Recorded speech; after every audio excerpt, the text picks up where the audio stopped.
The security guard didn't even try to hide the way his eyes dragged over me, slow and dismissive, like he was inventorying something already marked for disposal. The glass doors behind him reflected a version of the party I hadn't entered yet.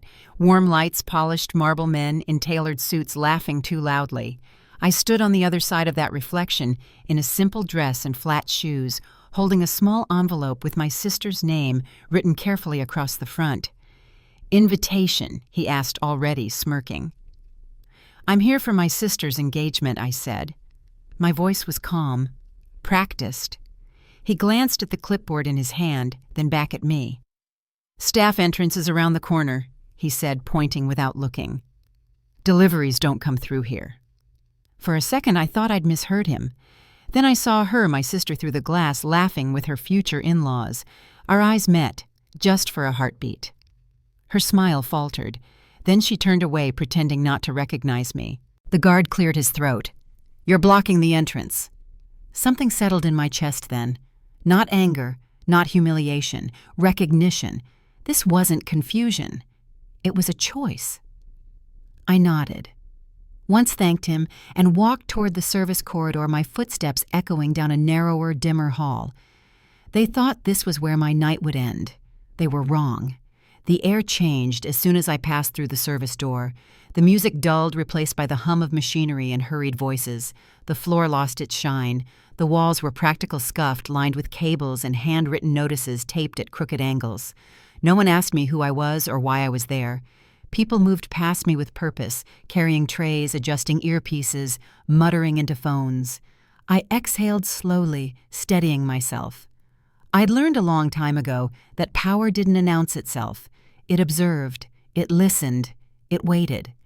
I hadn't come tonight to make a scene.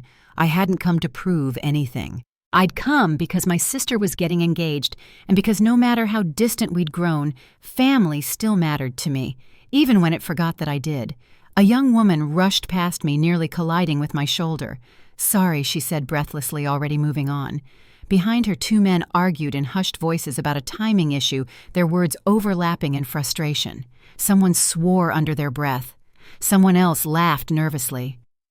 "Tonight is a mess," a voice muttered near the storage racks. I paused, filing that away. I adjusted the strap of my bag and continued down the corridor, following the flow until it opened into a shared space just off the main hall.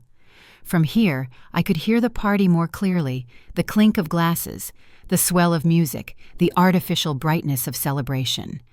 I could also see my parents standing near a column, smiling stiffly, their shoulders tight. I hesitated before stepping closer. My mother spotted me first. Her expression flickered, relief-worry calculation, all in the space of a second. She leaned in, lowering her voice.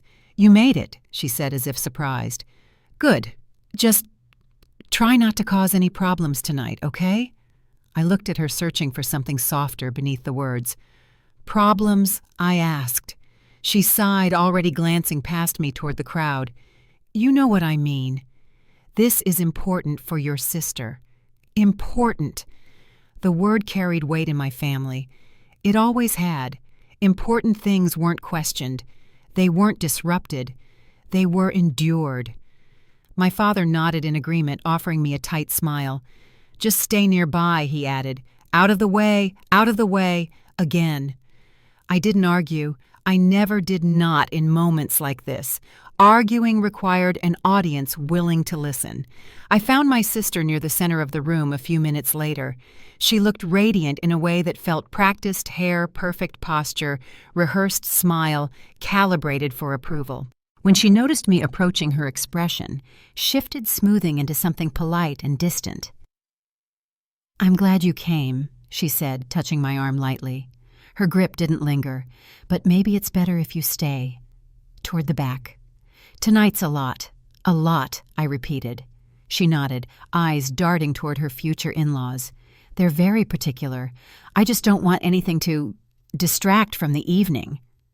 I studied her face, the tension beneath the makeup. She wasn't cruel. She was afraid. Afraid of losing the place she thought she'd earned. Afraid of being pulled back into a version of herself she'd worked so hard to escape. "I understand," I said. Relief washed over her features. She squeezed my hand once before turning away, already pulled back into the orbit of other people's expectations. That was when I met them. Her fiancé's parents greeted me with warm smiles that didn't quite reach their eyes. They asked my name, what I did, where I lived, questions delivered quickly, answers barely registered. I watched their attention drift as soon as I finished speaking, their expressions settling into something dismissive, satisfied, categorized, dismissed. Around us, the room operated on an invisible hierarchy. Some guests were drawn into conversations effortlessly. Others hovered at the edges, waiting to be acknowledged. I could see who mattered here and who didn't by the way people leaned in or away. This wasn't just an engagement party. It was a performance, a demonstration of status, of access, of belonging. I felt it then clearly, the stakes. If I spoke out of turn, I'd embarrass my sister. If I challenged anyone openly, I'd be painted as bitter, disruptive, jealous. And if I stayed silent, I'd be invisible. Silence had always been my refuge, but it had also been my armor.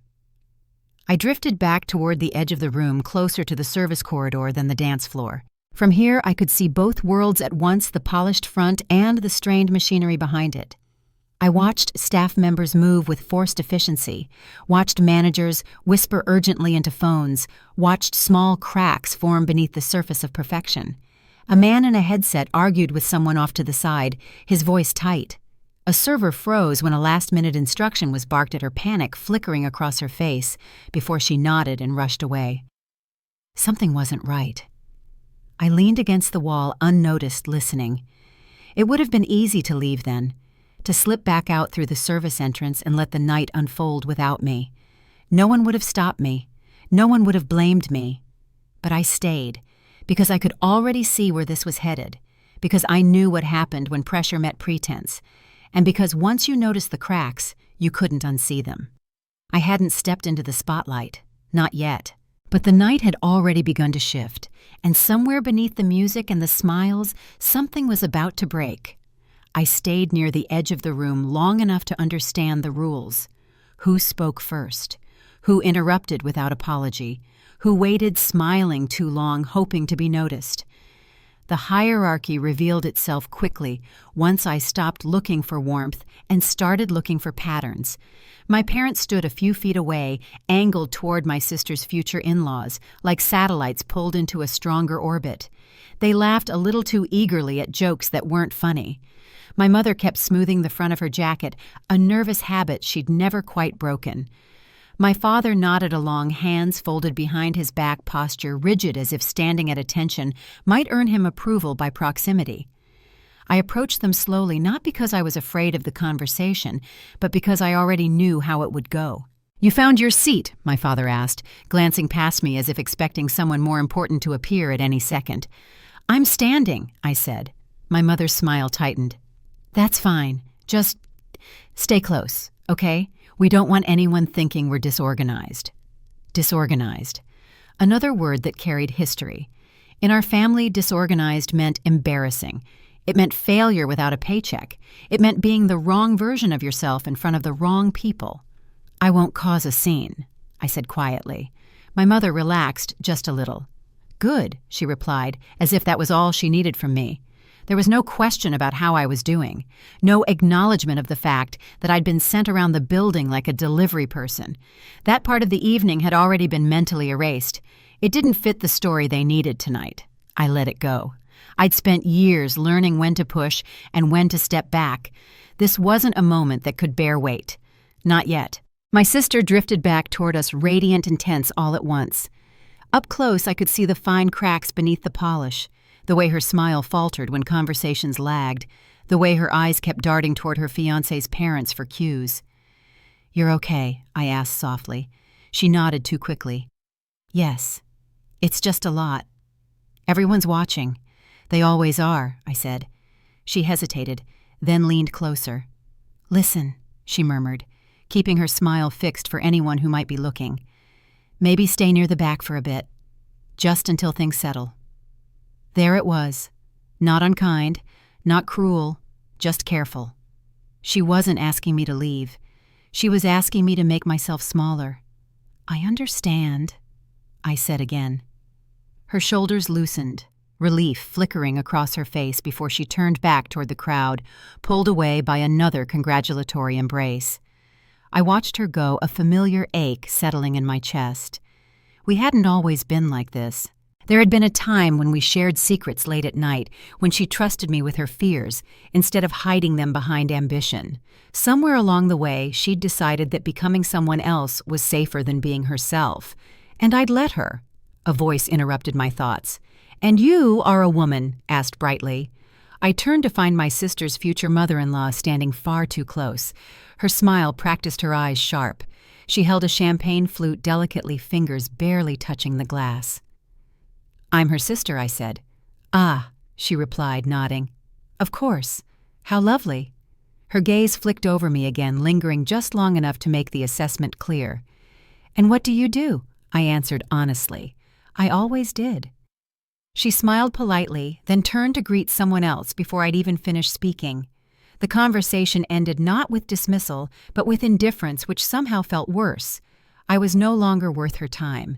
That, too, was a choice. I stepped away, weaving through clusters of guests, listening more than speaking.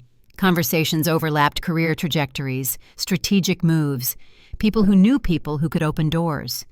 Names were dropped casually like currency. Laughter followed every reference to influence, every implication of access. This wasn't celebration. It was positioning.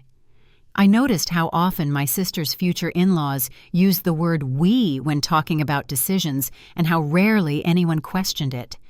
I noticed how staff members stiffened when they passed by that particular group, how instructions flowed outward from them without ever being formally given. Borrowed authority was still authority, at least for now. A server brushed past me, her hands shaking slightly as she balanced a tray. She caught my eye for half a second, something like apology or exhaustion flashing across her face. I gave her a small nod, an acknowledgement she didn't expect. Her shoulders eased just a fraction before she disappeared into the crowd. I drifted back toward the service corridor, needing space to think. Behind the scenes, the contrast was stark. The laughter vanished, the tension sharpened. People spoke quickly clipped sentences full of urgency. A man in a wrinkled suit paced near a clipboard, muttering into his phone. Another woman stared at a tablet, frowning. I leaned against the wall, unnoticed, listening. "They changed the timing again," someone said. "That's not possible," another voice snapped. "We already adjusted." "Well, they want it done. Figure it out." They, always they. I followed the sound of raised voices to a small, open area near the technical station. Two coordinators were arguing quietly, one rubbing her temples, the other flipping through schedules with growing panic. "If this goes wrong, it's on us," the first said. "It shouldn't be," the second replied. "This isn't our call." But it would be. I knew how this worked. Pressure rolled downhill. Responsibility stuck to whoever couldn't afford to push back. I stepped closer, not inserting myself, just observing. Patterns formed quickly when you knew what to look for. Last-minute changes, unrealistic demands, no margin for error. This wasn't incompetence. It was control exercised without accountability. A familiar feeling stirred, one I'd learned to recognize. The quiet awareness that something was heading toward a breaking point. I returned to the main hall just in time to see my sister being pulled into another conversation, her smile strained. Her fiancé stood beside her, nodding dutifully, eyes flicking nervously between his parents and the crowd. He looked overwhelmed but compliant. A man trained to follow expectations, not challenge them. My parents hovered nearby, careful not to intrude, careful not to disappear. I caught my mother's eye. For a moment, something like doubt flickered there. Then she looked away. The night pressed forward, momentum building. Glasses were refilled. Music swelled. The room felt tighter, as if everyone were leaning toward a moment no one wanted to name. I stood still, absorbing it all. I could have spoken up then. Could have warned someone. Could have drawn attention to the strain, the misalignment, the inevitable fallout. But warnings without authority were just noise, and noise would only make things worse. So I stayed quiet. Because silence, when chosen deliberately, wasn't weakness. It was restraint. And because sometimes the most powerful thing you could do was let people reveal exactly who they were without interruption. By the time the first formal announcement was about to begin, I knew two things with absolute certainty. This night mattered far more than anyone in my family realized, and whatever happened next would force every single person in that room to choose where they stood, including me. I slipped back through the service corridor before anyone noticed I was gone. The transition was immediate and jarring, like stepping through a thin wall between two realities. The music faded to a dull throb, replaced by the low hum of ventilation, and the clipped urgency of voices that didn't have time for pleasantries. Back here, no one cared who you were. They cared what you could fix. A man with a headset hurried past me, fingers flying over his phone. Two servers argued in whispers near a prep table, their faces tight with stress. Somewhere down the hall, something metallic clanged, followed by a curse. The smell of cleaning solution mixed with warm food and overheated electronics hung in the air. I slowed my pace, letting the chaos move around me. I'd seen environments like this before, places held together by deadlines and denial, where every problem was manageable until suddenly it wasn't. The signs were always the same. Too many last-minute changes. Too many people afraid to say no. Too much reliance on appearances instead of systems. I stopped near a cluster of staff huddled around a workstation. A tablet lay flat on the counter, its screen filled with color-coded schedules that no longer lined up. "That doesn't work," a woman said, rubbing her forehead. "If we move, that it pushes everything else." "They don't care," another replied bitterly. "They just want it done." A young man stood slightly apart from the group, his hands clenched at his sides. He looked barely old enough to be here, his badge still stiff and new against his jacket. He caught my eye and hesitated, as if deciding whether to speak. "They changed the sequence again," he said quietly. "Not to anyone in particular. 5 minutes ago, who did someone snapped?" He swallowed. "The family, through their liaison." A ripple of frustration passed through the group. "That's not safe," the woman with the tablet said. "We can't compress it like that." "We don't have a choice," another voice muttered. I watched the exchange, my mind already mapping the structure beneath it. Decisions being handed down without understanding the consequences. Middle managers forced to absorb risk they didn't create. Staff caught between professionalism and fear. The young man noticed my silence and mistook it for judgment. I tried to explain, he said quickly, his voice tight. I really did. But they wouldn't listen. "I believe you," I said. He looked at me surprised. "You do?" I nodded. "This isn't your mistake." Something in his shoulders loosened at that just a fraction. It was a small thing, but small things mattered in moments like this. "What exactly did they change?" I asked. The woman glanced at me, suspicion flickering across her face. "Who are you?" "Someone who's listening," I replied. She studied me for a second longer, then sighed. "They want to move the announcement forward and cut the buffer. No adjustment time. No contingency. That affects the technical reset," the young man added. "If anything goes wrong, there's no margin."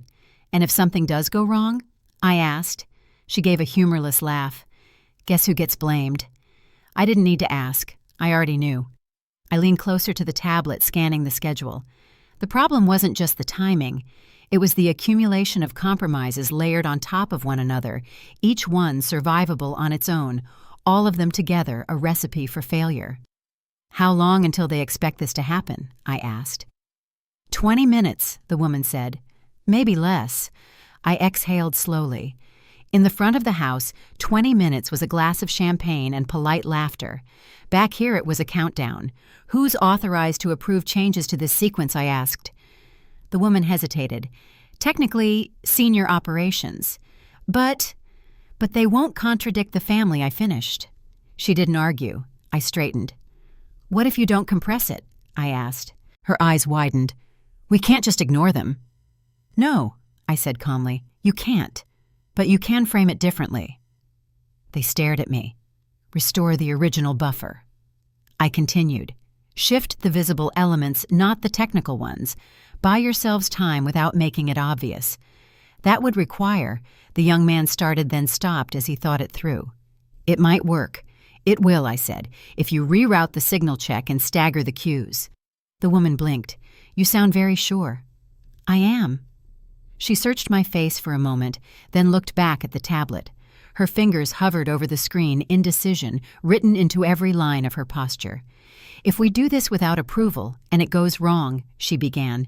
"It won't," I said. "And if they find out," the young man asked. I met his gaze. "Then the question won't be who messed up. It'll be who prevented something worse." Silence stretched between us, heavy and uncertain. Finally, the woman made a decision. "Okay," she said. "We'll try it." The atmosphere shifted immediately. Movement replaced paralysis. Instructions were whispered, then repeated. The young man moved quickly, confidence replacing fear as he relayed updates into his headset. I stepped back, letting them work. A few minutes later, a man in a tailored suit approached, his expression tight with irritation. He looked out of place back here, too polished for the scuffed floors and exposed wiring. "Who authorized this?" he demanded, glancing between the tablet and the staff. The woman stiffened. "We're adjusting to maintain safety margins." That wasn't the instruction, he snapped. I met his eyes before she could respond. "It's the correct call," I said evenly. He turned to me, clearly annoyed. "And you are someone who understands what happens if this fails," I replied. He opened his mouth to argue, then paused. Something in my tone must have registered because his expression shifted from irritation to calculation. "Do you have clearance for this?" he asked. I held his gaze. Enough. It wasn't a lie, not exactly. He studied me for a long moment, then looked back at the tablet. The numbers were already changing, the system responding smoothly. No alarms, no errors. He exhaled sharply. "Fine," he muttered. "But if this causes a delay, it won't," I said again. He walked away without another word. The young man let out a breath he'd been holding. "Thank you," he said quietly. I nodded. "You did the right thing." As the tension eased, I became aware of the eyes on me. Staff members who hadn't noticed me before were now watching, curiosity replacing indifference. A woman I didn't recognize frowned slightly, as if trying to place my face. "You've done this before," she said. "Yes," I replied. "Here," she asked. "No." She seemed about to press further, then thought better of it. I checked my watch. Time had been bought but not solved. The front of the house would continue its performance, unaware of how close it had come to unraveling. For now. I turned away from the workstation and walked down the corridor, my thoughts already moving ahead. The intervention had been small, contained, but it had changed something fundamental. Lines had been crossed. Attention had been drawn. Once you stepped behind the curtain, you didn't get to pretend you hadn't seen how the machine worked. I stopped near a door marked "Staff Only" and rested my hand briefly against the cool metal. Somewhere beyond it, my sister smiled for cameras and compliments, unaware of how fragile the night truly was. I straightened and continued forward. I was no longer just observing, and I had a feeling the system knew it too. The chaos didn't return the way I expected it to. Instead of another wave of shouting or frantic movement, the space behind the scenes grew unnervingly quiet. Not calm, just restrained, like everyone was waiting to see who would make the next move. People began to look at me differently. Not openly, not yet. But I noticed the pauses before decisions, the glances in my direction when a question had no clear answer. A headset crackled, and a coordinator hesitated, eyes flicking toward me before she spoke. The system, fragile as it was, had adjusted its center of gravity. I hadn't meant for that to happen. But systems rarely ask permission. I moved slowly through the corridor, giving myself time to listen. Conversations stopped when I passed, then resumed in lower tones. A few minutes earlier, I'd been invisible. Now I was an unknown variable, and that made people uneasy. A man stepped into my path near the loading bay. He wore a pressed blazer that didn't belong back here, his badge clipped neatly to his pocket. Middle management, I guessed. The kind of person who enforced rules without ever writing them. "Can I help you?" he asked, his smile polite but brittle. "I'm fine," I replied. He didn't move. "We're trying to keep unauthorized personnel out of restricted areas." I met his eyes. "Then you should talk to the people issuing contradictory instructions." His smile faltered. "Excuse me, the schedule," I said, calmly. "The last-minute changes. They're coming from the front, not from operations." He studied my face, reassessing. "And you know this, how—" "Because I've been watching," I said. For a moment it looked like he might push harder. Then someone called his name from down the hall and he hesitated, weighing his options. Finally, he stepped aside. "Just don't interfere," he said. I nodded and continued past him. Interfere, another word people used when they wanted results without responsibility. Near the technical station, the woman with the tablet was speaking quietly into her headset, her voice steadier now. When she saw me, she lifted her chin slightly in acknowledgement. No gratitude, no deference, just recognition. It was enough. I leaned against the wall, letting the flow of information reach me without forcing it. Orders were still coming in from the front, but they were slower now, less confident. Questions were being asked where there hadn't been any before. Someone was losing control. A door opened behind me and a man I hadn't seen yet stepped out. Older, composed, the kind of presence that didn't need to announce itself. He watched the room for a moment before his gaze settled on me. "You're not on my roster," he said. "I'm aware," I replied. A faint smile touched his lips. "You adjusted the buffer." "Yes." "And prevented a failure," he added. "I prevented a cascade," I corrected.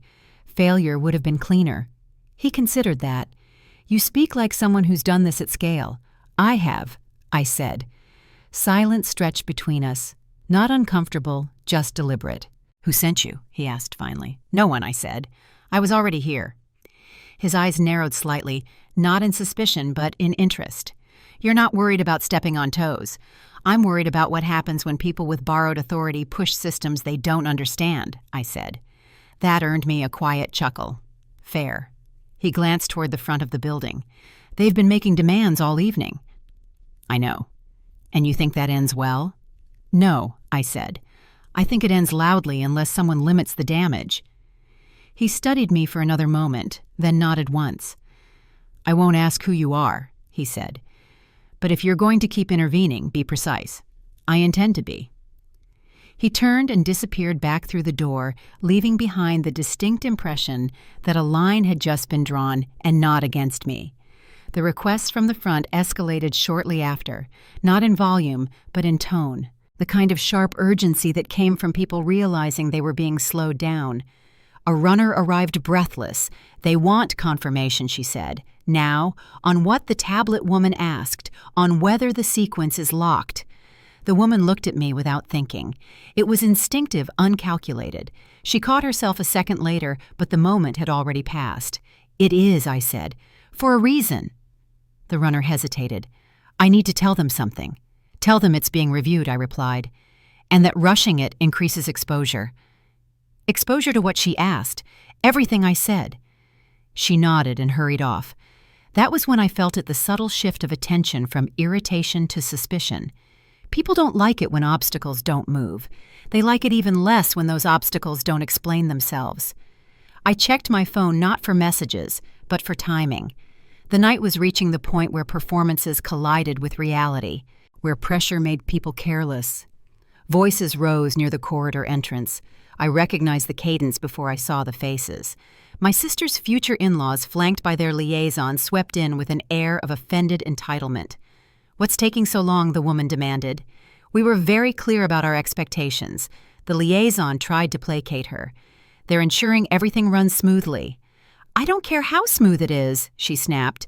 "I care that it happens when we said it would." The older man from before stepped forward. "There are safety and operational considerations." She waved him off. "This is our event. We're not asking." I felt the weight of the moment settle. This was it. The point where authority was tested not by competence, but by refusal. I stepped forward before anyone else could. "Rushing. This creates unnecessary risk," I said. Her head snapped toward me. "Who are you?" "Someone preventing a problem," I replied. She scoffed. "You don't have the authority to delay anything." I met her gaze. Authority isn't always visible. Her eyes narrowed. "Are you threatening us?" "No," I said calmly. "I'm explaining the outcome." For a second it looked like she might explode. Then her husband placed a hand on her arm, murmuring something I couldn't hear.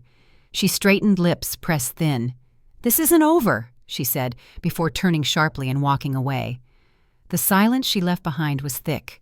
The liaison lingered, looking shaken. "You just made things worse," he whispered. No, I said. I made them honest.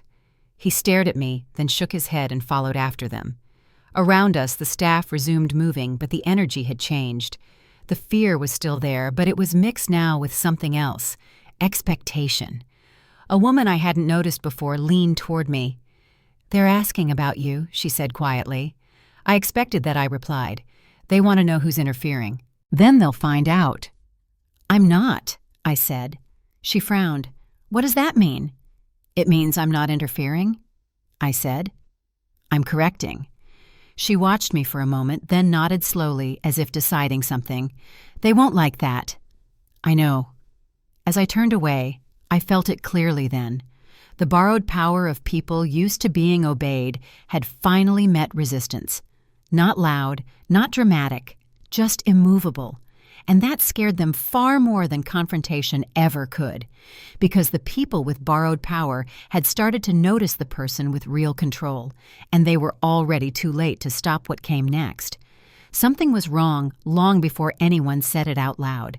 You could feel it in the way conversations clipped short, in the way smiles stayed frozen a second too long. The music still played, the lights still glowed, but the rhythm underneath it all had shifted like a machine running slightly out of sync.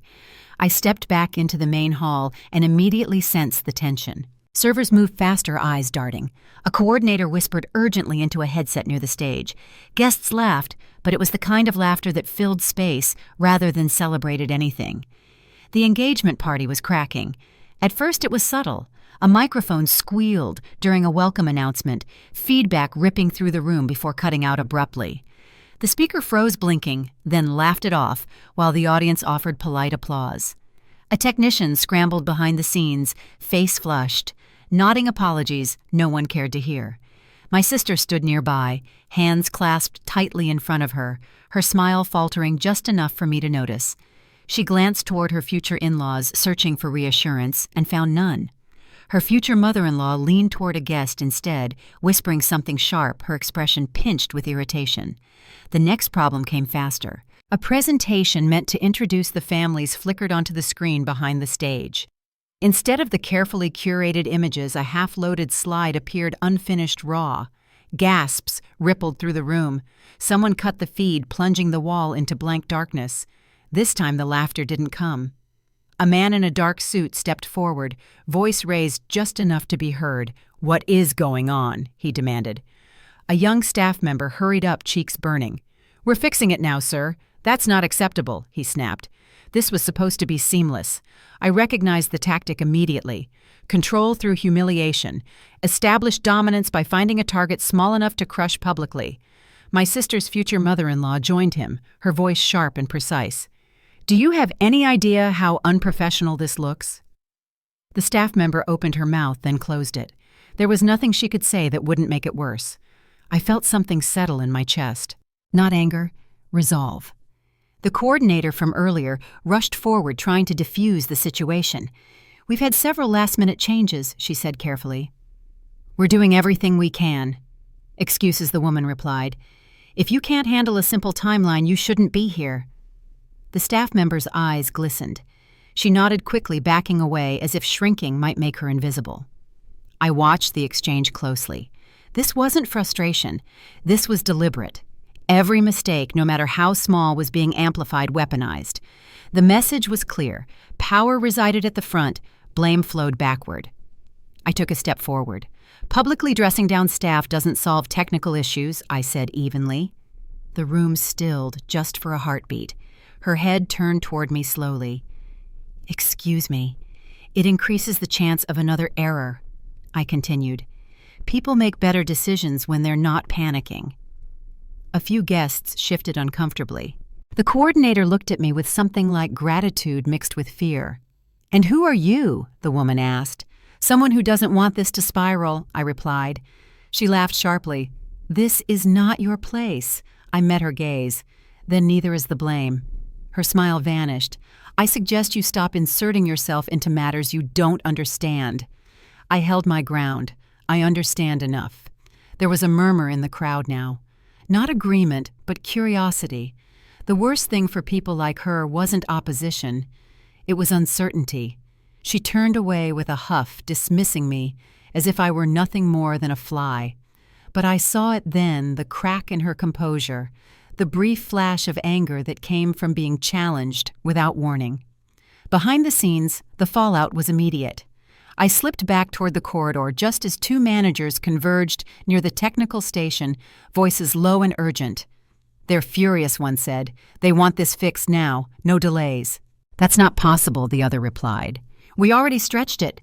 "They don't care," the first said. "They want results, not explanations." A young staff member hovered nearby, pale. "They're asking us to bypass the secondary check," she said quietly, "just to save time." The words landed heavily. "That's not allowed." Someone whispered. "It's not safe," another added. My pulse quickened, but my voice stayed steady. "Who asked for that?" The young staff member looked at me, then down. "Their liaison," she said. "He said it came straight from them." Of course it did. I pictured the sequence in my mind, the margins already shaved down to nothing. Removing the secondary check wasn't just risky, it was reckless. If something failed, it wouldn't be a minor embarrassment. It could cascade into something far worse, and the blame would never reach the people demanding it. "Have they put that request in writing?" I asked. The staff member shook her head. "No, just verbal. They said we don't have time for paperwork." That told me everything I needed to know. I looked at the managers. "If you do that and something goes wrong, it's on you," I said. "Not them." One of them ran a hand through his hair. "If we don't, they'll have us fired." "They'll try," I said. The other manager studied me. "And what do you suggest?" I paused, choosing my words carefully. This was the line. Once crossed, there would be no pretending I was just a concerned bystander. "You don't bypass the check," I said. "You document the request note, the risk and delay until it's cleared." "They'll explode," the first manager said. "Let them," I replied. "Better an angry client than a preventable failure." Silence settled over the group. The young staff member looked between us, fear written plainly across her face. "They're already watching," she said. "They're looking for someone to blame." "I know," I said. "That's why you don't give them one." The managers exchanged a glance. This wasn't a technical decision anymore. It was a political one. Finally, one of them nodded. "Okay," he said. "We'll hold the line." The relief that washed over the staff was immediate, but it didn't last long. A shadow fell across the corridor entrance. The liaison appeared jaw-tight, eyes scanning the scene. He stopped when he saw me. "There you are," he said. "We need to talk." I followed him a few steps away, far enough that others couldn't hear. "You're causing problems," he said quietly. "They're not happy." "I've noticed," I replied. "They expect compliance," he continued. "This isn't a negotiation." "It is when safety is involved," I said.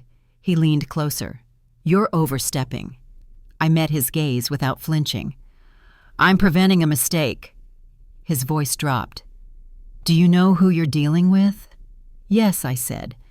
"People used to getting their way." He stared at me for a long moment, then smiled thinly. "You should be careful," he said. "People who don't know their place tend to regret it."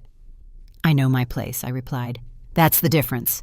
He scoffed and walked away, already dialing his phone. The message was clear. The gloves were off. I returned to the main hall just as another announcement was delayed. The host filled the gap with nervous humor, but the crowd was restless now. Whispers spread. Eyes flicked toward the stage, then toward the family at the center of it all. My sister stood frozen confusion etched across her face. She caught my eye from across the room, her brow furrowing. She moved toward me when she could. "What's happening?" she asked quietly. "Things are being rushed," I said. "And rushed things break." She swallowed. "Are you involved in this?" "Yes," I admitted. Her eyes widened. "Why?"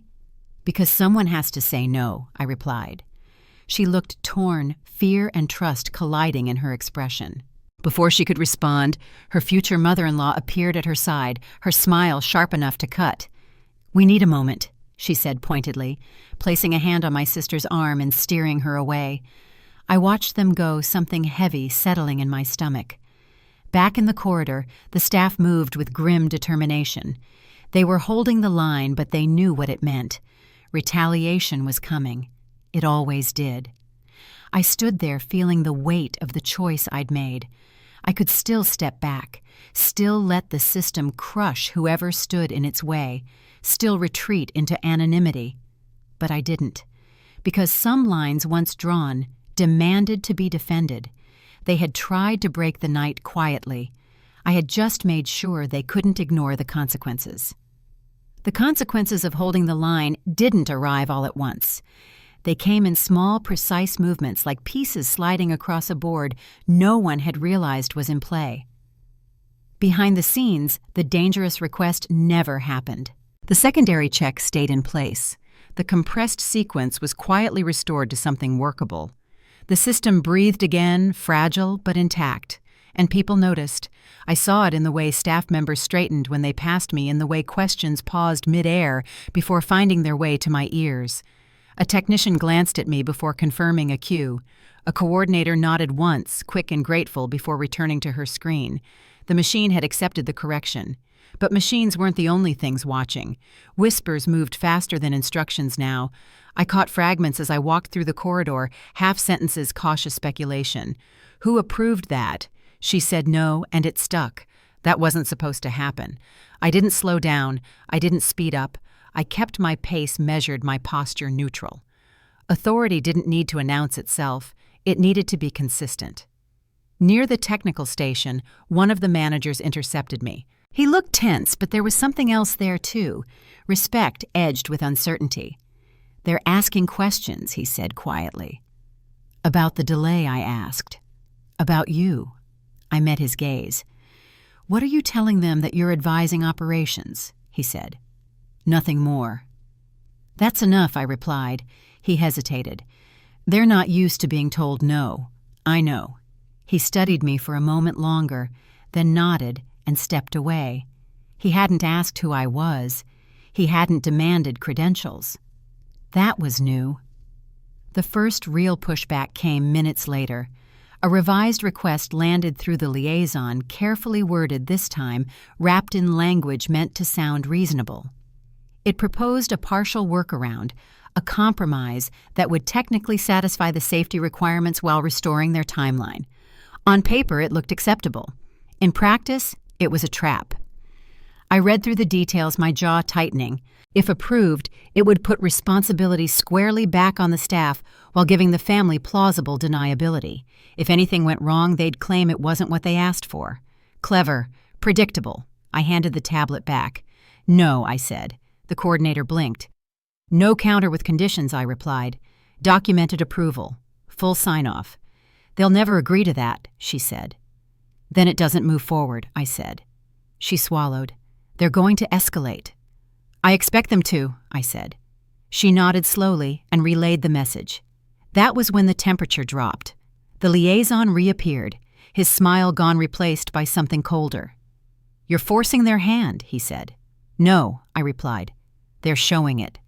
He leaned closer, lowering his voice. "You don't have the authority to make demands." I met his eyes. "Authority isn't always about demands." His jaw tightened. "They want to know who you report to." "I don't," I said. For a split second, uncertainty flickered across his face. Then he scoffed. "Everyone reports to someone." "Not everyone," I said. He straightened. "This ends now," he said. "Or it ends badly." I let the words hang there, heavy and empty. For whom, I asked. He didn't answer. He turned and walked away, already dialing his phone. The call he made mattered. I could feel it. Minutes later, a request came through that shouldn't have reached me at all. A system prompt, a confirmation step reserved for senior oversight. It flashed briefly on a monitor near the control desk before the technician froze, eyes widening. I didn't trigger that," she said. "I did." I replied. She looked at me, startled. "You can't—" "It's authorized," I said calmly. "Proceed." Her fingers hovered over the keys, trembling. "If I do this without clearance, you have it," I said. "From me." She swallowed hard, then pressed enter. The system accepted the command without protest. Around us, the room went very still. No alarms, no errors. Just a quiet confirmation that something fundamental had shifted. The technician exhaled shakily. "Who are you?" she whispered. I met her gaze. "Someone making sure this doesn't fall on you." That was the moment people understood, even if they didn't have words for it, the kind of understanding that didn't need explanation. The ripple reached the front of the house almost immediately. My sister found me near the edge of the corridor, her expression a mix of confusion and concern. "They fixed the issue," she said. "They said it was handled." "It was," I replied. She studied my face, how I considered her question carefully. There were truths that could be spoken and truths that had to wait. "I made sure the right people were listening," I said. Her brow furrowed. "Since when can you do that?" I met her eyes steady and honest. "Since longer than you think." She looked like she wanted to ask more, but footsteps approached from behind her. She turned just as her future mother-in-law appeared, her smile thin and strained. "We're adjusting the schedule," the woman said briskly. "Minor delays." My sister nodded, visibly relieved to have something concrete to hold on to. "Okay," she said. "Thank you." The woman's gaze slid to me, sharp and assessing. "And you," she said. "You seem to be everywhere tonight." "I go where I'm needed," I replied. Her lips pressed together. "We'll talk later." I nodded once. "I'm sure." She walked away, heels clicking with irritation. My sister lingered, her voice low. "They're upset," she said. "I know." "Are you okay?" she asked. I gave her a small smile. "I am." She hesitated, then nodded and returned to the party, leaving me alone with the hum of machinery and the weight of what I'd done. A manager approached, his expression unreadable. "They're digging," he said, "trying to find where you fit." "They won't," I replied. "They might," he said. "They're not used to losing control. I'm not taking it from them," I said. "I'm preventing misuse." He studied me, then sighed. "You know they'll try to sideline you." "They already are," I said. "Then why stay?" I considered that. "Because stepping back now would undo everything." He nodded slowly. "Just be careful." Careful. Another word that carried history. Careful meant quiet. Careful meant invisible. Careful meant safe for everyone but yourself. I watched the system run smoother now, but under strain. I watched the people who mattered move with purpose, the ones who borrowed authority hover uncertainly at the edges. I knew what came next. The family would try to reclaim control openly this time. They would push harder, faster, believing momentum could protect them. They would underestimate how much the board had already changed. I checked my phone again, not for messages, but for confirmation. The signal I'd sent earlier had gone through. The acknowledgement was subtle, almost nothing. Enough. As I turned back toward the corridor, I felt the shift settle into place. The mini-reveal had happened not with an announcement, not with a name, but with an outcome. They finally realized I wasn't a problem they could manage, only one they had underestimated, and the real battle was just beginning. The shift came quietly, but once it happened, there was no mistaking it. The room didn't grow louder or more chaotic. It grew cautious. People stopped asking me questions directly. Decisions that had flowed through the corridor minutes earlier now detoured around me. A coordinator who'd been steady all night avoided my eyes as she passed. A technician who'd nodded confidently before now hesitated, waiting for someone else to confirm what we both already knew was correct. Isolation had begun. I recognized it instantly. It was an old tactic. You didn't confront a problem head-on when you weren't sure you could win. You cut it off from oxygen and hoped it suffocated on its own. I walked the length of the corridor and felt the difference with every step. Doors that had been open earlier were now closed. Conversations stopped when I approached. The system was being rewired in real time, not to function better, but to make sure I wasn't part of it. They were testing me.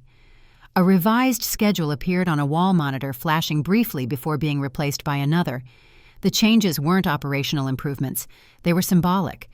My earlier adjustments had been erased, overwritten by something sloppier, riskier. I stopped in front of the screen. "That's not right," a voice said quietly beside me.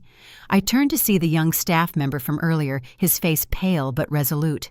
"They told us to revert," he continued. "Said it came from the top." "Which top?" I asked. He swallowed. "Their top. Of course." "Did they document it?" I asked. He shook his head. "No, just verbal again." I nodded once. "Leave it with me." He hesitated. "They're saying you don't have authority anymore." I met his gaze.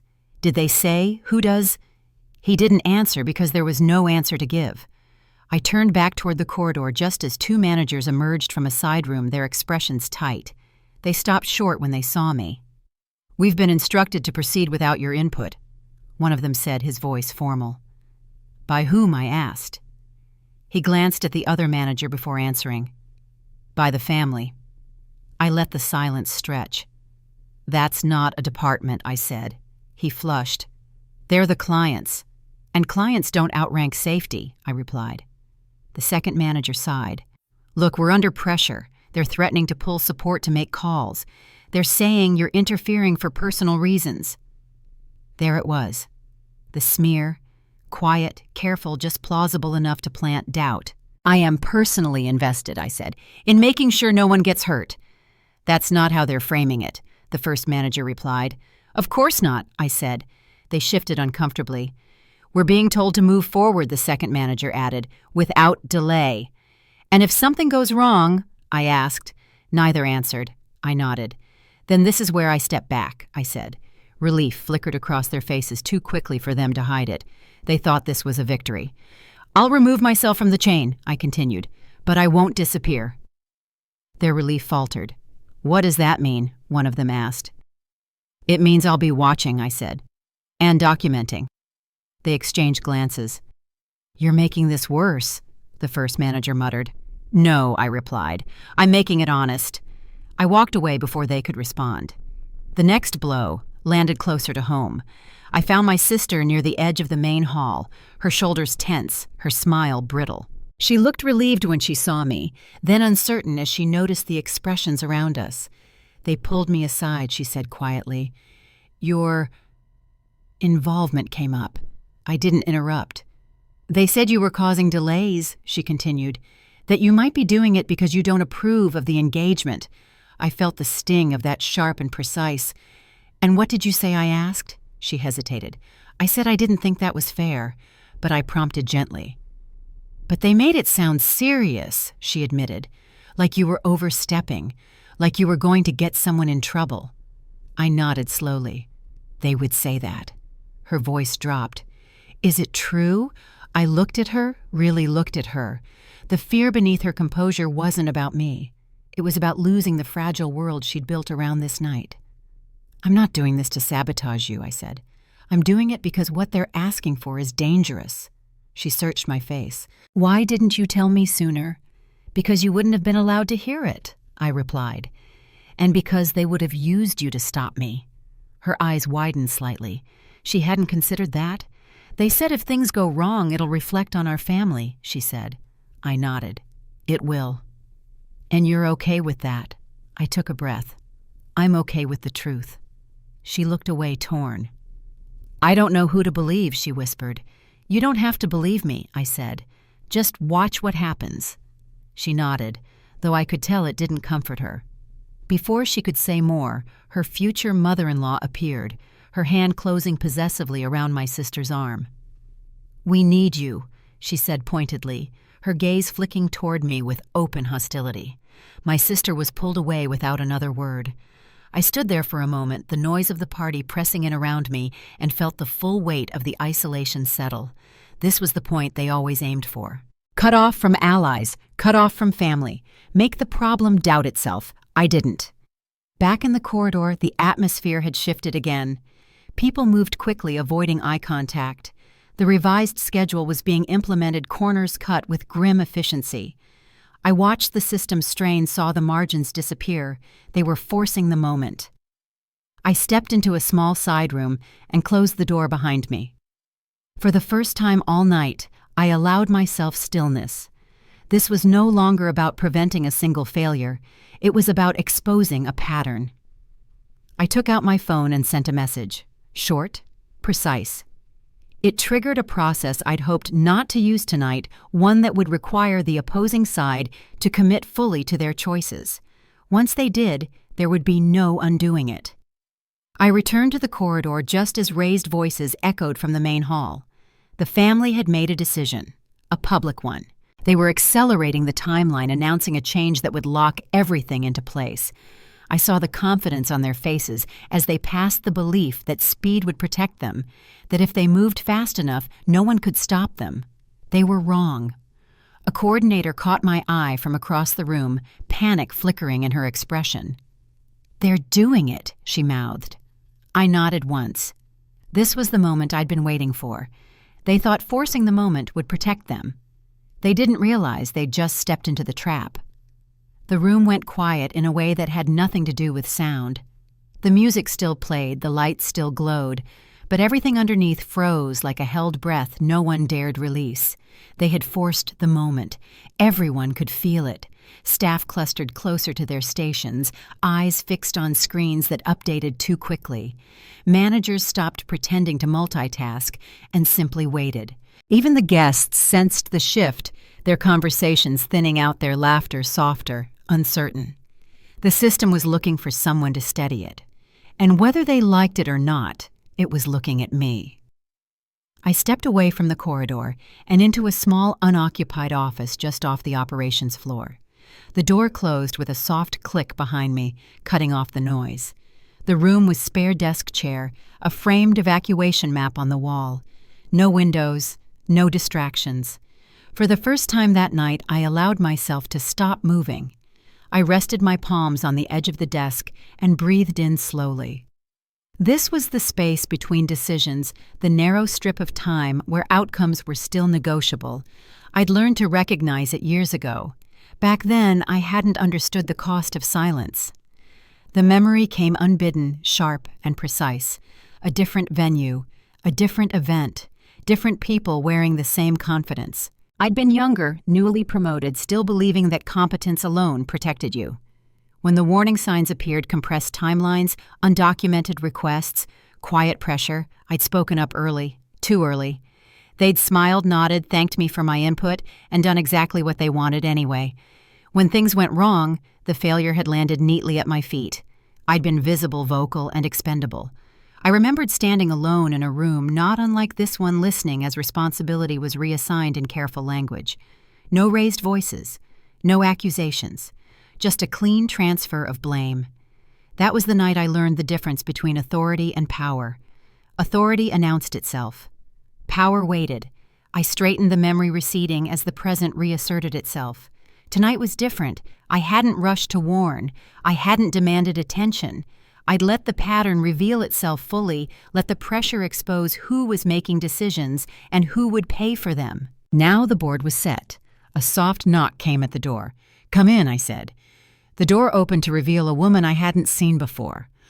Older than most of the staff, composed her expression neutral but alert.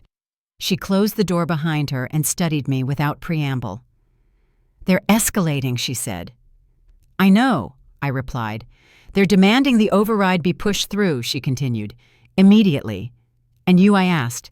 "I'm here to confirm something," she said, "before this goes any further." I waited. She met my gaze. "Do you have standing authority to halt the sequence if necessary?" "Yes," I said. She didn't ask for proof. She didn't ask who I was. She simply nodded once as if a box had been checked. "Then you should," she said, "if they continue." "I will," I replied. She paused at the door. "They won't like it." "They already don't," I said. A corner of her mouth lifted slightly. "Good," she said, and left. The confirmation settled something inside me. I hadn't imagined the shift. The system had recognized the risk even if the people trying to dominate it hadn't. I stepped back into the corridor just as the announcement from the main hall began. My sister's future father-in-law had taken the microphone, his posture rigid with forced confidence. He spoke quickly, his words polished but rushed, announcing a change to the evening's schedule as if it had always been planned this way. It hadn't. I watched the ripple of reactions spread through the room. Confusion, surprise, a few murmurs of approval from people who mistook decisiveness for competence. Behind the scenes, the impact was immediate. "That locks it," a technician whispered, eyes wide. "If we proceed now." "We don't," I said. She turned to me, panic flashing across her face. "They're insisting." "I know," I said. "Pause the sequence." Her fingers hovered over the controls. "I need authorization." I nodded toward the monitor. "You have it. She swallowed hard, then executed the command. The system responded instantly, the forced acceleration grinding to a halt.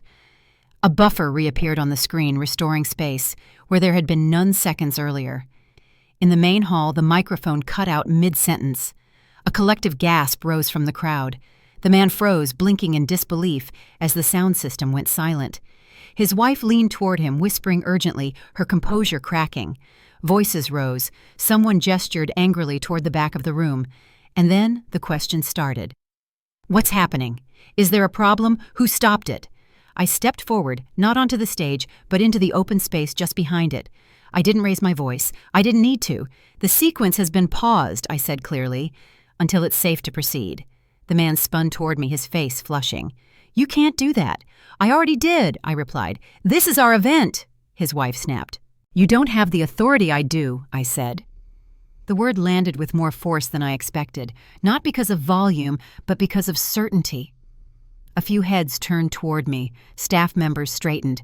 Someone near the sound booth nodded almost imperceptibly. The woman stared at me, searching for something to push against. "Who are you?" she demanded.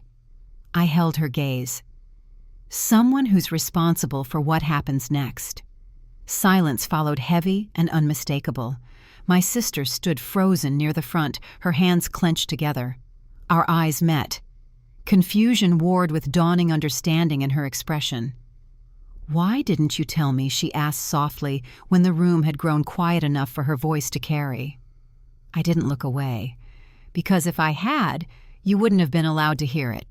She swallowed. "And now," I said gently, "you get the truth." The woman laughed sharply. "This is outrageous." "It's necessary," I replied. "Your requests tonight have repeatedly bypassed safeguards. That stops now." "You're accusing us," the man said. "I'm documenting," I said. "There's a difference." Behind me, I felt the presence of others, people who hadn't intervened before, people who now understood they didn't have to. The system was no longer leaning forward blindly. It was braced. The woman took a step back, then another. "You're ruining this," she said, her voice tight. I shook my head. "You did," I said quietly, "by trying to control something you don't understand." A murmur rippled through the guests. Not outrage. Recognition. My sister moved closer to me, her voice barely above a whisper. "Are you going to stop it?" I looked at her. Really looked at her. "No," I said. "I'm going to make sure it happens the right way." She nodded slowly, something in her shoulders easing for the first time all night. The man opened his mouth to argue again, but no sound came out. Whatever authority he thought he held had dissolved in the pause exposed by the refusal that didn't bend. Around us, people began to reposition themselves, physically, socially. Conversation shifted. Attention drifted away from the couple at the center and toward the edges, toward the mechanisms that actually mattered. I felt it then, the quiet click of inevitability. They were still trying to win the night. I was preparing to end the game. Control doesn't vanish all at once. It slips. I felt it the moment I stepped back into the main hall. The air had changed thinner, somehow less obedient. Conversations resumed, but without the same confidence. People laughed, but their eyes kept drifting toward the stage, toward the corners of the room where decisions were no longer landing cleanly. The family at the center of the night still stood where they had before, dressed impeccably, smiling with effort, but the rhythm around them had broken. Requests took longer to fulfill. Staff no longer moved instinctively at their gestures. When something needed confirmation, eyes shifted elsewhere. Not to me directly. Not yet. But close. A server approached the bar, hesitated, then leaned toward a manager instead of the groom's mother. The manager nodded once before giving instructions. It was a small thing, almost nothing. But small things were how collapses began. I stayed where I was, near the edge of the room, visible but unannounced. I didn't speak. I didn't move toward the center.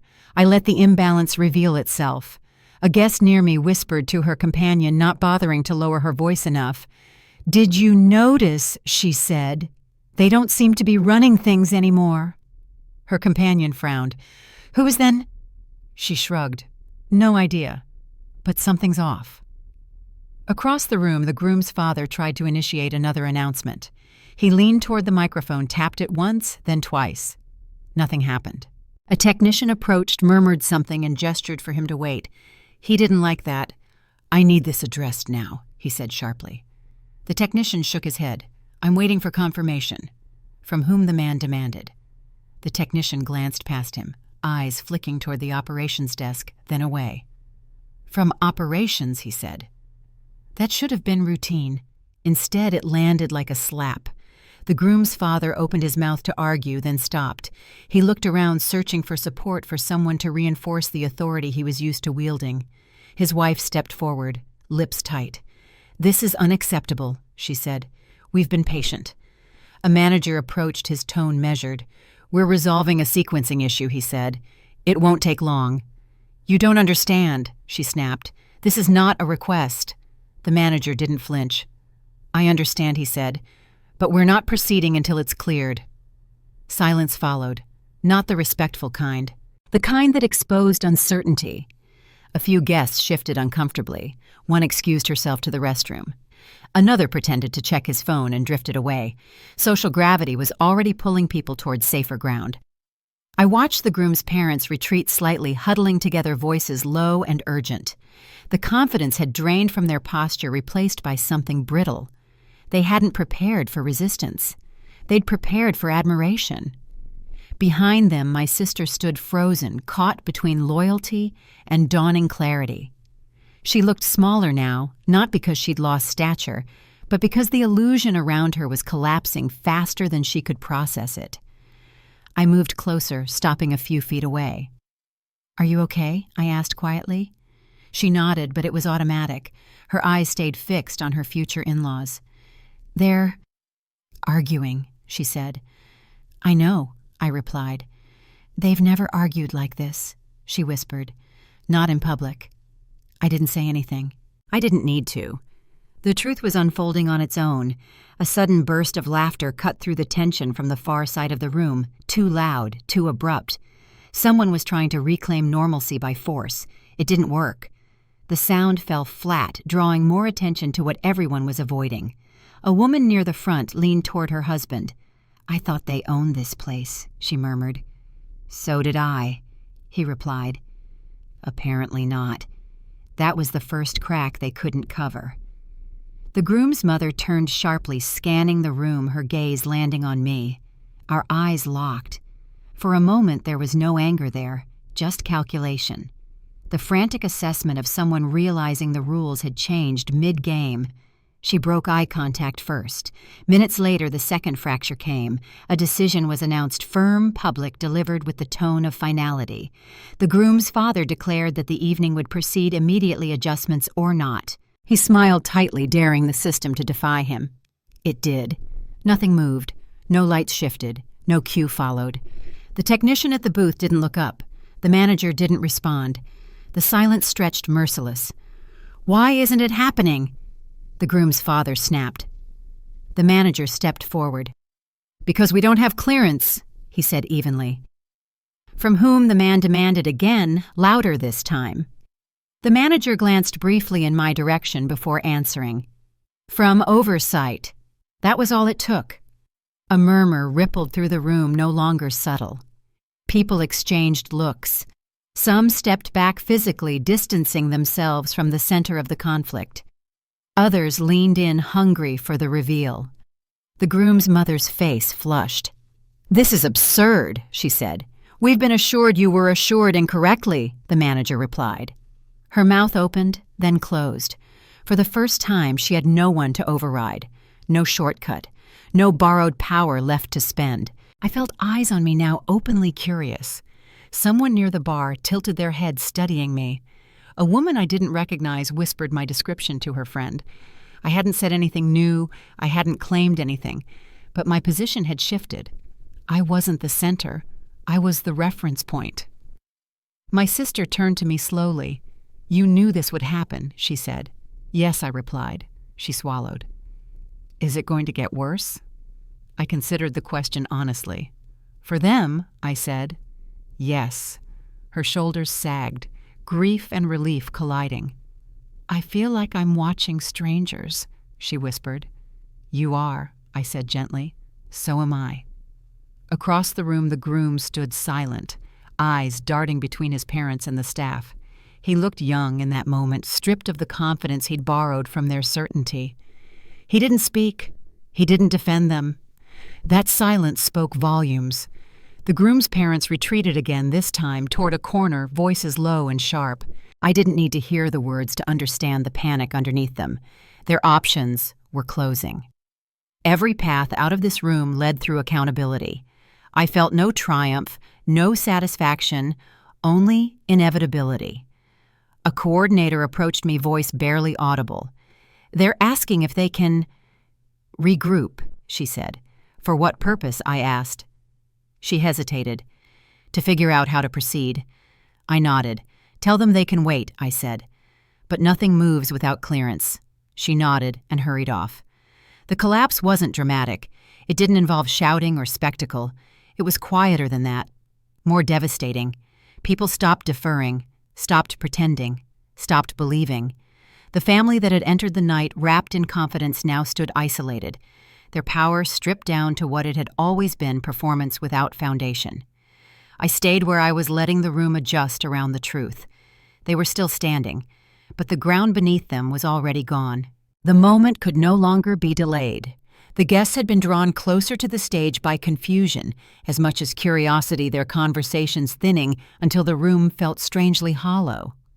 Glasses were still raised, smiles still fixed, but the night had lost its script. Everyone sensed it. Something was about to be decided, whether anyone was ready or not. The groom's father stepped forward again, jaw set, shoulders squared, as if posture alone could restore what had slipped away. He reached for the microphone with the confidence of a man accustomed to being obeyed. "We're going to continue," he announced, his voice amplified and brittle. "There have been misunderstandings, but they've been resolved. Let's move forward." It was his last attempt to seize the night by force. For a few seconds, nothing happened. No lights shifted. No music swelled. The technicians remained still. The manager near the stage didn't nod or gesture. He simply waited. The silence grew heavy enough to press against the walls. A man in a dark suit stepped out from the side of the room, then someone most guests hadn't noticed all evening. He didn't raise his voice or demand attention. He didn't need to. He spoke quietly to the technician, handed over a document, and nodded once. The microphone went dead. A ripple of shock spread through the crowd. "What is this?"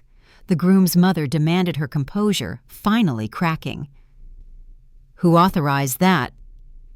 The man turned slightly, his expression unreadable. "Oversight," he said. Before she could respond, I stepped forward. I didn't rush. I didn't hesitate. I moved into the open space between the stage and the crowd and stopped there where everyone could see me without my needing to say a word. The room stilled. I felt my sister's eyes on me, wide and searching. I felt my parents' confusion, their sudden awareness that something far larger than embarrassment was unfolding. I felt the groom's parents stiffen, recognition dawning too late. "I did," I said. My voice carried without effort. A dozen reactions collided at once, gasps, whispers, sharp intakes of breath. The groom's father turned toward me, disbelief written across his face. "You," he said. "You have no—" I stopped it. I continued calmly. "Because what you were about to force through violated operational safeguards." His face reddened. "This is outrageous." "It's documented," I replied, repeatedly. The groom's mother laughed sharply, the sound edged with panic. "Who do you think you are?" I met her gaze steady and unflinching. "I'm the person responsible for this venue's operations tonight," I said. "And beyond tonight." The words settled like a dropped weight. People leaned forward now, no longer pretending disinterest. The murmurs grew louder, less polite. Someone near the bar whispered my name, asking someone else if they'd heard it before. "You're lying," the groom's father said, but his voice lacked conviction. I didn't argue. I didn't need to. I turned slightly and nodded toward the man in the dark suit. He stepped forward and spoke clearly without drama. "She isn't." That was all it took. The groom's parents stared at him, then at me, their confidence unraveling in real time. The borrowed authority they'd worn so comfortably all evening collapsed under the weight of verification. "I've been silent tonight by choice," I said, my voice even. I wanted to see how decisions were made when no one thought they were being watched. My sister took a step toward me, her face pale. "You own," she began. "I oversee this organization," I said, gently turning to her, "including this venue." Her breath caught. "You didn't tell me. I didn't want you caught between loyalty and truth," I replied. "You deserve the night you were promised, not the one they tried to control." The groom's mother shook her head, backing away, as if the distance might undo what was happening.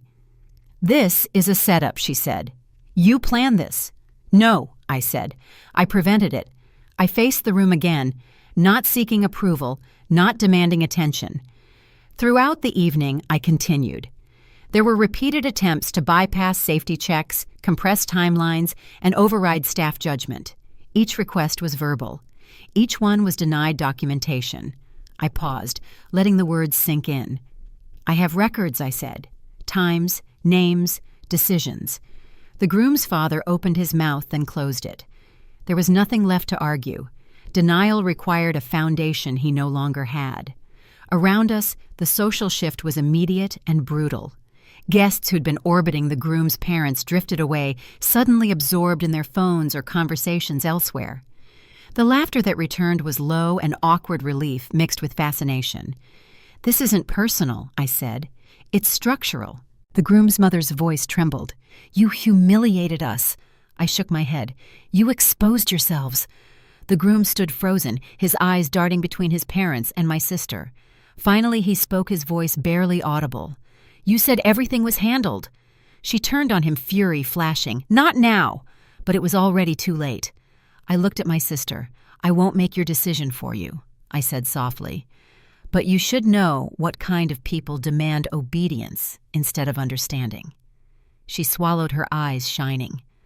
"I see it," she said. That admission cut deeper than any accusation. The man in the dark suit cleared his throat.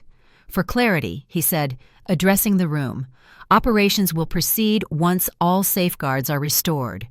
Any further interference will be documented." The groom's parents stood rigid, isolated by the truth pressing in from all sides. Their power hadn't been taken. It had evaporated. I didn't look at them again. Instead, I addressed the staff. "You did the right thing," I said. "All of you." Relief washed over their faces, visible and immediate. Then I turned back to the room one last time. "The night can continue," I said. "But not like this." The music returned slowly, cautiously, as if testing whether it was allowed to exist again. Conversations resumed, reshaped by what everyone had just witnessed. The groom's parents were no longer at the center. They were no longer anything. My sister stood beside me, silent but steady. My parents hovered nearby, stunned, their understanding catching up to reality. The explosion had passed. What remained was truth, and nothing in that room would ever look the same again. The room after the storm felt unfamiliar, like a place that had been emptied of its illusions and hadn't yet decided what to become. The music was gone. The lights remained, but dimmer now, softer, no longer performing. Guests drifted in small clusters, speaking in low voices, their excitement replaced by something closer to awe or discomfort. No one stood at the center anymore. There was no center left. The groom's parents lingered near the edge of the hall, their backs stiff, their faces pale with a kind of disbelief that hadn't yet turned into anger or grief. They looked smaller without an audience, ordinary. People passed them without stopping. That absence was louder than any confrontation. Behind the scenes, the system moved on without ceremony. Documentation requests were filed, reports were opened. Staff members who had spent the night bracing for fallout now spoke with cautious relief, their voices steadier, their movements less frantic. I didn't direct any of it. I didn't need to. Once a system remembers how it's supposed to function, it doesn't ask permission to correct itself. A coordinator approached me quietly, her posture still tense, but no longer fearful. "We've initiated the review," she said. "Temporary suspensions, internal checks." I nodded. "Good. They asked if you wanted to sit in," she added.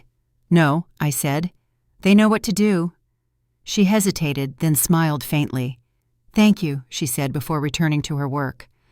I watched her go, feeling the weight of what had shifted. This wasn't victory, it was restoration, the kind that didn't make headlines, but changed everything that followed. Near the bar, a few guests gathered their coats early, murmuring polite excuses. Others stayed lingering out of curiosity or loyalty to my sister. But the mood had changed irrevocably. The night would be remembered not for champagne or speeches, but for the moment something false had been stripped away. My parents approached me slowly, as if unsure whether I would welcome them. My mother spoke first. "We didn't know," she said, her voice unsteady. "I know," I replied. My father cleared his throat. We thought it was better not to make waves." I looked at them, really looked at them. They weren't weak. They were tired.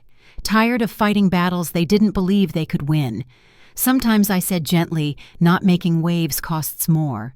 They nodded, both of them, the understanding settling in quietly. There were no apologies, no dramatic confessions, just a shared acknowledgement of something long avoided. They stepped back, giving me space, and for the first time in a long while, I didn't feel like I was disappointing them by existing fully. My sister stood near the stage alone.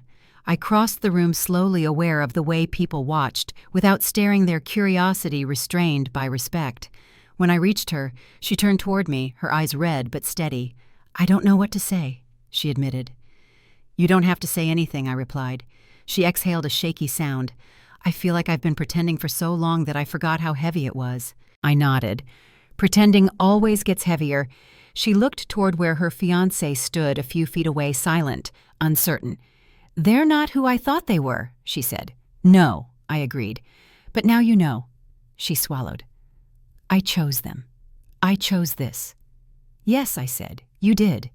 And now you get to choose again." She studied my face, searching for judgment. She didn't find it. "I was afraid," she said quietly. "Afraid that if I didn't fit into their world, I'd lose everything." I reached for her hand. "You don't lose yourself to belong," I said. "If you do, it was never belonging." Tears slid down her cheeks unchecked. She didn't wipe them away. For the first time that night, she wasn't performing. "I'm sorry," she whispered, "for pushing you aside, for letting them treat you like you didn't matter." I squeezed her hand. "You were surviving," I said. "I understand that." She nodded, breathing unevenly, then leaned into me briefly.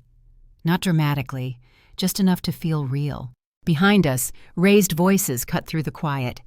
The groom's parents were being asked to step aside politely but firmly. There was no shouting, no scene, just instructions and consequences delivered without emotion. The groom stood nearby, his hands clenched, his expression hollow.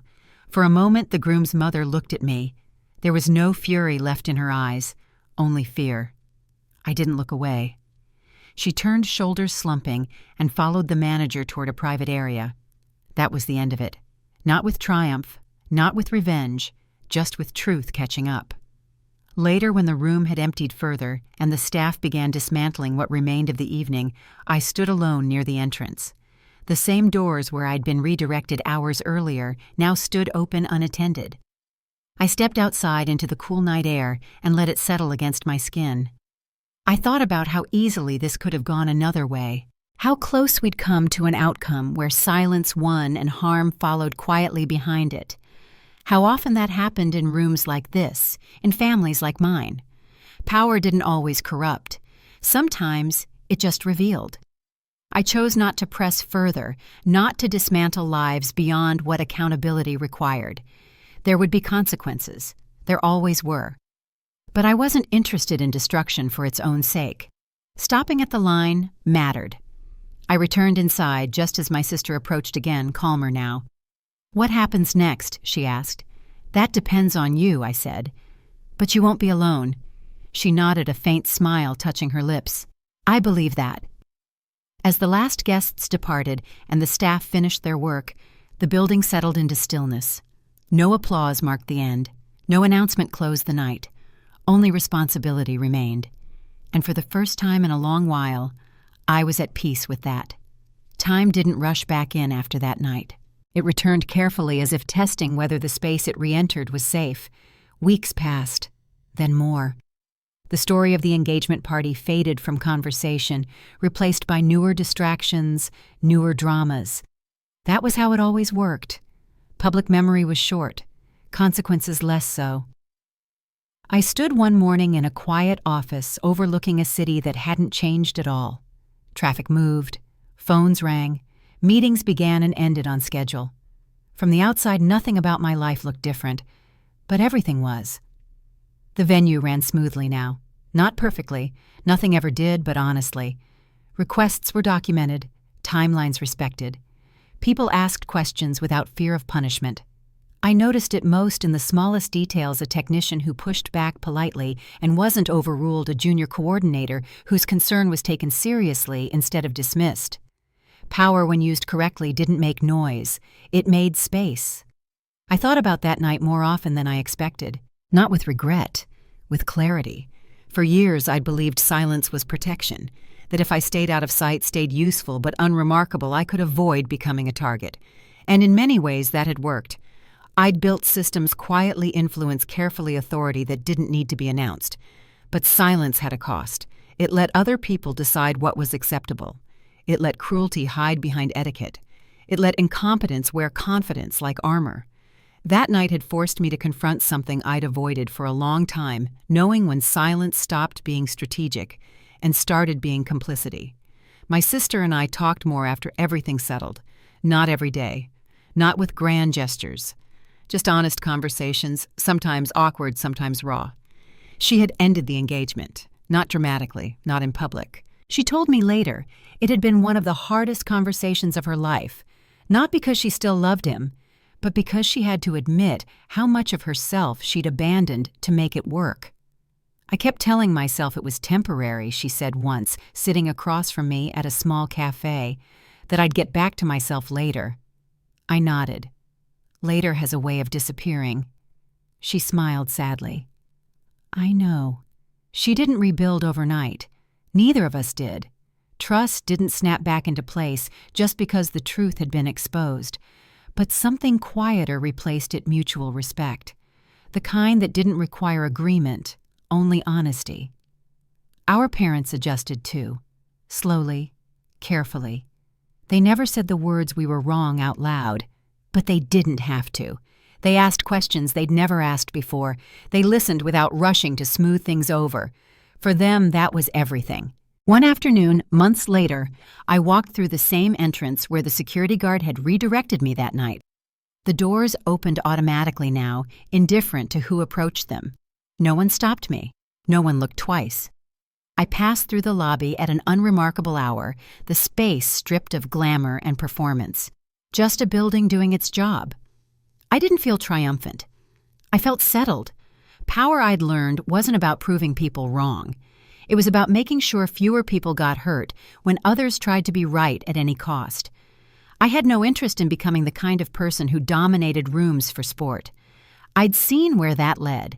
I wanted systems that held even when no one was watching, families that didn't require silence to stay together, choices that didn't demand self-erasure as the price of belonging. If there was a lesson in all of this, it wasn't about revenge. It was about timing, about knowing when to wait and when to step forward. Because being underestimated only mattered if you believed the estimate. I often think about the people who were working behind the scenes that night, the ones who nearly carried the blame for decisions they didn't make. Some of them stayed. Some moved on. A few reached out later quietly to say thank you, not for saving them, but for reminding them that saying no was allowed. That mattered to me more than any apology ever could. Life moved forward as it always does. New events replaced old ones, new challenges surfaced, but something fundamental had shifted not just in my world, but in me. I was no longer interested in shrinking to keep other people comfortable. Not loudly, not angrily, just permanently. And maybe that's the part of this story that stays with you. Not the confrontation, not the reveal, but the moment you realize that silence is only powerful when it's chosen, and that your voice used at the right time can change the shape of an entire room. If you've ever been underestimated, overlooked, or quietly pushed aside because you didn't fit someone else's version of who you should be, you're not alone. If you've ever stayed silent longer than you should have because speaking up felt too risky, too disruptive, too expensive, someone else understands that weight. I'd like to hear your thoughts. Have you ever had a moment where staying quiet felt safer, but speaking up changed everything? Or maybe you're still waiting for that moment. Share your story in the comments. I read them, I think about them, and they remind me why telling these stories matters. If this story stayed with you, if it made you pause or reflect, consider staying with the channel. There are more stories like this about family hidden power and the quiet moments when truth finally steps into the light. You're always welcome here.